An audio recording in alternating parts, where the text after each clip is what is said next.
Like, share and subscribe for more great Cobra Kai content. Turn on notifications to never miss another Cobra Kai video again.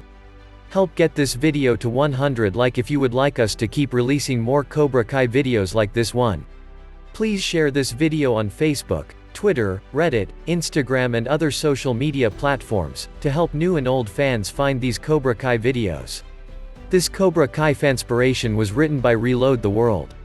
Remember to support the writers on social media. And now let's begin. He shouldn't have thrown his phone into the fucking ocean. Johnny regretted it almost as soon as it left his hand, but by then it was too late, and no amount of walking the beach could recover it. It was an impulsive, asinine reflex that even he admits was a tad childish. Besides, what if Miguel gets out of the hospital and texts him? Unlikely. What if he misses something important? Important things no longer seem to involve him. What if he's needed? Yeah, right. Hopeful thinking at its finest. But instead of going home and drinking away his sorrows until they taste like good ideas, Johnny sulks. He stays at the beach, silently mourning everything that he's lost for hours on end, blankly watching the sun with his ass pressed against the sand, watching on as the sky fades into a golden orange hue, all in all a familiar routine, without alcohol to keep him company. When Johnny catches himself sinking further into self-pity and regret than he intended, he trudges back to his car and pops a CD in the radio, tucking his hands in his pockets, resisting the urge to drive away to a bar. A knock on the door interrupts his brooding. One glance towards the side window has him reeling. LaRusso showed up at his apartment earlier, leaving before they could speak, that being entirely Johnny's fault. Has he been looking for him? Why has he been looking for him?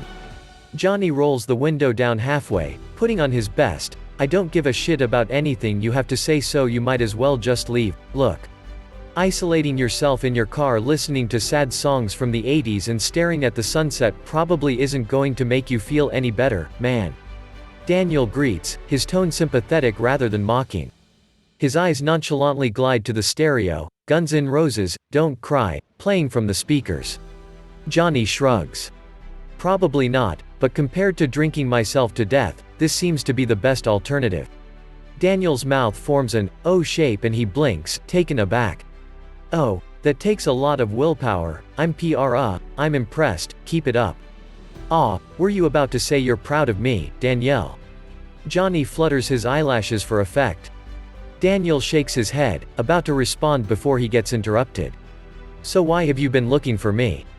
Why are you here so late? Are you stalking me or something? Don't act like I haven't noticed, your car isn't that discreet. You were at my apartment earlier but I was too hungover to get the door. So you decided to drink yourself to death this morning, but not now.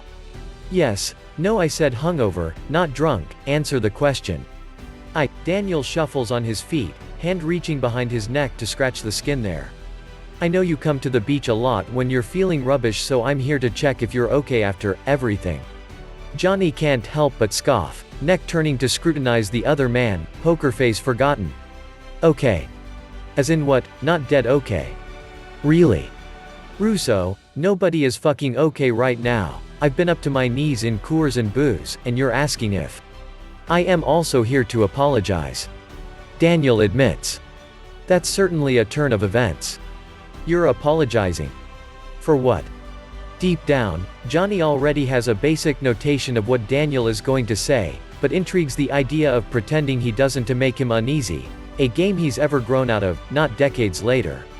Daniel steps forward, pulling on the handle, eyebrows raising when it opens. Can I? He asks. Johnny rolls his eyes. You'd still get in even if I said no, so there really isn't a point in asking. He smirks at that, stepping inside and slamming the door behind him. You're right, but I was being polite. You should learn how to do that sometimes, Lawrence. And you should stop beating around the bush, bonsai man. What are you apologizing for? Daniel grunts, folding his arms over his chest, talking to his lap.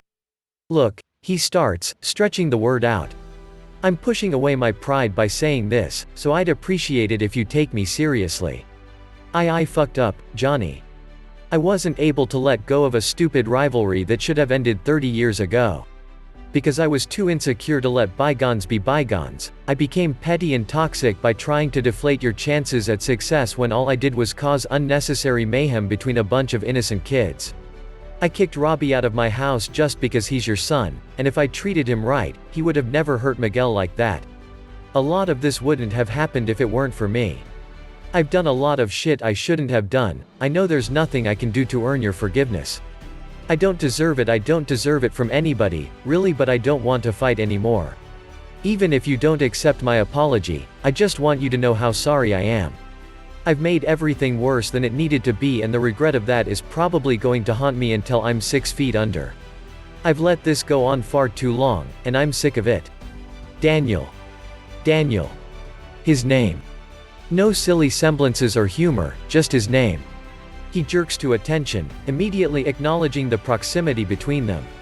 Johnny props his elbow on the console, figure inclined towards him. A beam of fading sunlight peeks through the window, threading into his hair and catching the reflection of his pensive stare. That's not quite what Johnny was expecting when he said he'd apologize. Johnny almost feels guilty. He should have said that he accepted the apology without forcing it out of him like a jerk. On the other hand, Johnny knew Daniel would glaze over how he messed up a few things, but going as far to admit everything he's done wrong in hopes of clemency, handing over his dignity. He'd be a monster to deny him forgiveness after that. It's not your fault, not all of it. I've made mistakes too, I've overreacted and done shit I'll always regret. I guess we're the same in that regard, so I forgive you, because I know what's like to not have the strength to forgive yourself. I don't know if we'll ever fully be on the same page, but the past is in the past, so let's keep it that way.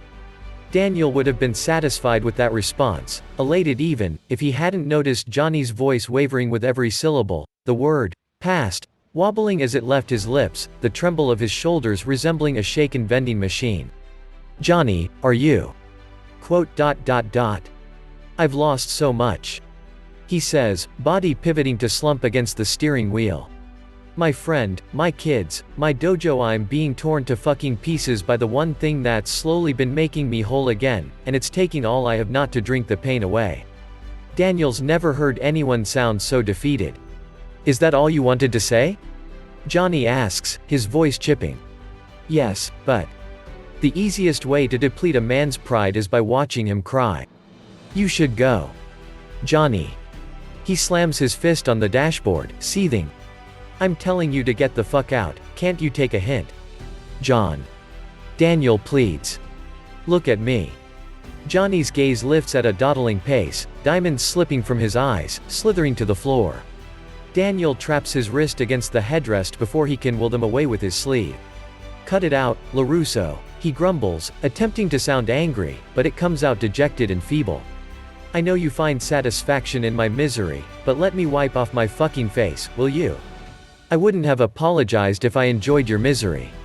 Just let me, he says, and before Johnny can shove him off, he's exiled to silence by Daniel timidly leaning across the seats. He moves slowly, deliberately, giving him time to move away. When he doesn't, he gingerly sweeps a few of the drops away with the pad of his thumb before pressing his mouth to Johnny's jaw, catching the tears that seem to deteriorate and melt away at the warm embrace of his lips. The hell are you doing? He breathes, but the statement lacks any venom or sign of discomfort, just genuine confusion. Daniel chuckles sheepishly, kissing a few more tear spots languidly before shifting away. My mom used to comfort me that way. I thought that maybe you could use. I'm sorry. That was probably really awkward. I didn't mean to make you uncomfortable. Johnny grabs at his elbow, preventing him from escaping. No, I mean, that's just not a thing everybody does. Caught me off guard a little. It wasn't that bad. He fumbles. Thanks, I guess. That bad. His face burns from the contact, an old, dormant feeling of warmth rising in his chest. He's forgotten what it felt like to be treated so kindly, so gently, like he matters, and for LaRusso of all people to remind him what that feels like. What alternate universe is he living in? Catching the facade, Daniel grins, his eyes twinkling like two annoying stars. You liked it then? I didn't think you'd be so soft. Johnny scoffs, shooting a murderous look, and he laughs, throwing his hands up in defense. Kidding. You better be, unless you want to face my wrath. The comeback was indeed lame, but served its purpose. Daniel's eyes roll, amused, his tone chirpy. Is that a challenge, Lawrence? Not unless you want it to be. A content silence settles between them, the only sounds being the distant crash of the waves and the soft hum of the song the radio has on loop. Well, it was silent, until Johnny blurts. I can hear you thinking from over here, spill it already. Nah, Daniel objects. I already confessed once today, it's not happening again. Another confession? Look who's soft now. It's not necessarily a confession, jackass, it's oh, you know what, never mind. I don't need to tell you, you'd laugh anyway. Johnny huffs, impatient. You can't just start a sentence without finishing it, that's like committing a hate crime against speaking etiquette. Come on, I won't laugh at whatever internal dialogue you have going on in there. You kissed my tears for fuck's sake, we're even. Daniel inhales deeply, hesitantly turning in his direction, like Johnny would bite him. I don't know how we're going to fix all this mess, but I'm going to try my hardest to help. I may not get my dojo back, or my wife, or a lot of what was important to me, but you will, I'm sure of it. Those kids love you, Johnny, not even Kreese can take that away. No matter what happens from here on out, I've got your back. I'm sorry I couldn't do that before, I was too blind to see how cool of a guy you are. Johnny blinks. Did you just call me cool? Out of everything, that's what you pick up on, really, Lawrence? You've got to take what you can get, LaRusso. With that said, you're alright. You're alright. Not exactly a compliment, but certainly not an insult either. It's the sound of progress. Who knows, I might end up realizing just how much of a cool guy you are, too. Yeah. Daniel laughs, what once would have been received as hostile replaced with friendly banter. I'll believe that one when you're sober enough to answer the door on time. Who needs beer when I have you? It was a joke, Daniel was sure of it, based on the slight tilt of Johnny's head, the way his voice increased in pitch.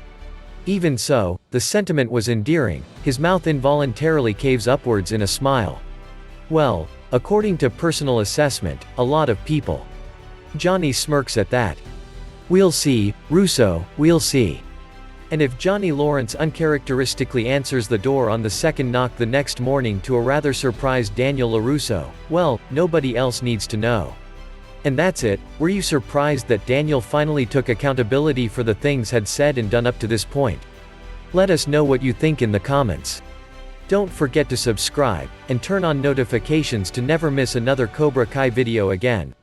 Help get this video to 100 likes if you would like us to keep releasing more Cobra Kai fanspirations like this one, while we all patiently wait for Season 3 to air. Please share this video on Facebook, Twitter, Reddit, Instagram and other social media platforms, to help new and old fans find these Cobra Kai videos. And we'll catch you in the next one. Peace.